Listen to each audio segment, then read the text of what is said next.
Nagpunta daw dito para sa pamilya at sa anak. Para kumita ng pera kahit papano.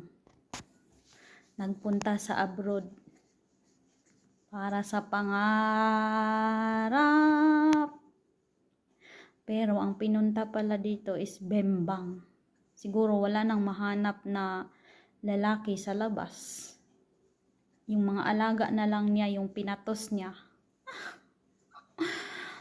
Uy, Ginoo, nandito ka lang sa tabi ko, ninudngod na kita, walang hiya ka, pandamay kang bayhana ka. Dalawa pa talaga kayo ha, nagkaintindihan kayo, mga walang hiya kayo, yung mga utak ninyo, may tae. Ginoo, baliw, baliw, hi, drug addict siguro tong mga to.